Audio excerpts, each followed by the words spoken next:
مصارف میں خرچ ہونی چاہیے۔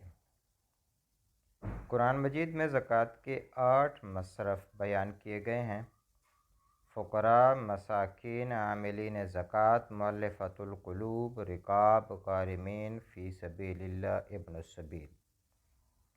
قرآن حکیم میں جن مختلف مصارف میں زکوٰۃ خرچ کرنے کا حکم دیا گیا ہے ان کی حدود یہ ہیں۔ فقیر سے مراد ہر وہ شخص ہے جو اپنی بسر اوقات کے لیے دوسروں کا محتاج ہو۔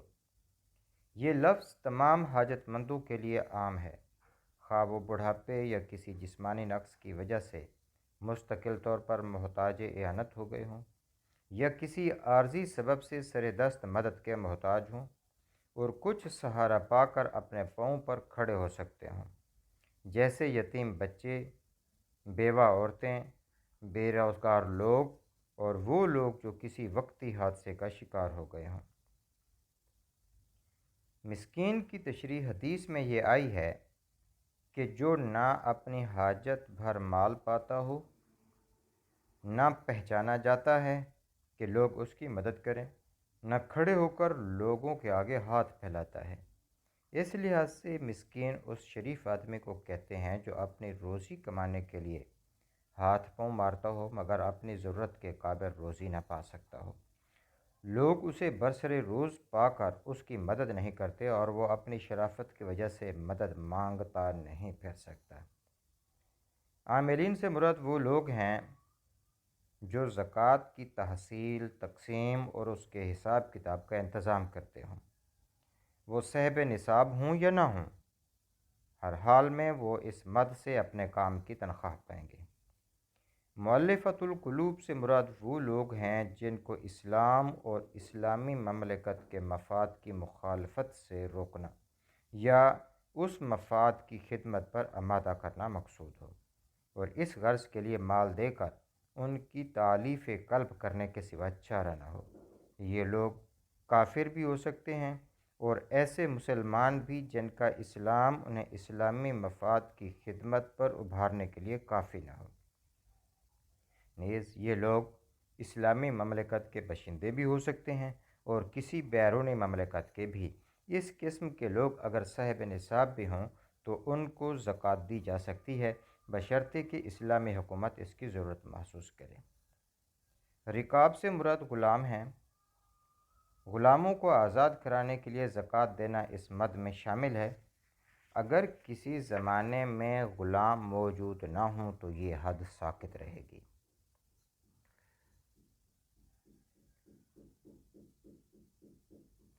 غارمین سے مراد ایسے قرض دار لوگ ہیں جو اگر اپنا پورا قرض ادا کر دیں تو ان کے پاس بقدر نصاب مال باقی نہ رہے۔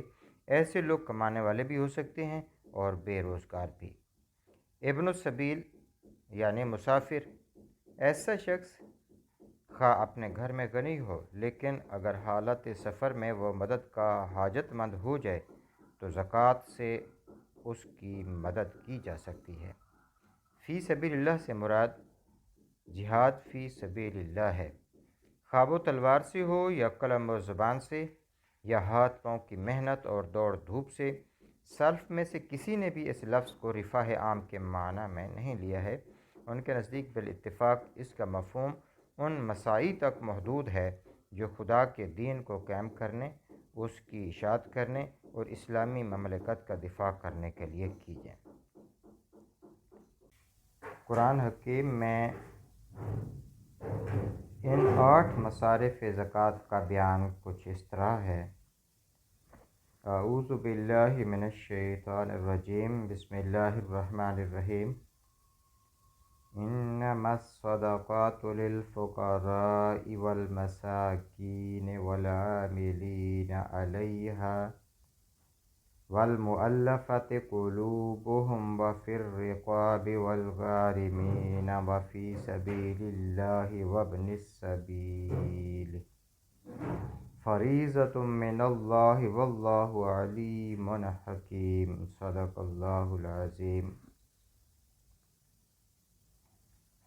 بے شک صدقات یعنی زکوٰۃ صرف غریبوں اور محتاجوں اور ان کی وصولی پر مقرر کیے گئے کارکنوں اور ایسے لوگوں کے لیے ہیں جن کے دلوں میں اسلام کی الفت پیدا کرنا مقصود ہو، اور مزید یہ کہ انسانی گردنوں کو غلامی کی زندگی سے آزاد کرانے میں اور قرض داروں کے بوجھ اتارنے میں اور اللہ کی راہ میں جہاد کرنے والوں پر اور مسافروں پر زکوٰۃ کا خرچ کیا جانا حق ہے۔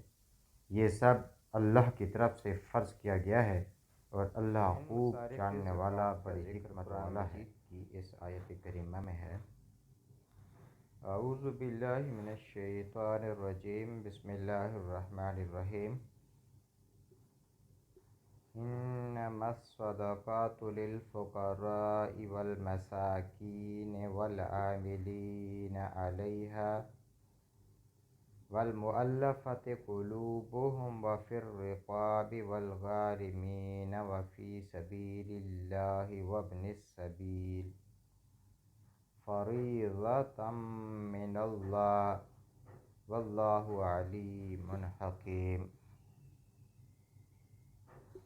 یہ صدقات تو دراصل فقیروں اور مسکینوں کے لیے ہیں، اور ان لوگوں کے لیے جو صدقات کے کام پر مامور ہوں، اور ان کے لیے جن کی تالیف قلب مطلوب ہو، نیز یہ گردنوں کے چھڑانے اور قرض داروں کی مدد کرنے میں اور راہ خدا میں اور مسافر نوازی میں استعمال کرنے کے لیے ہیں۔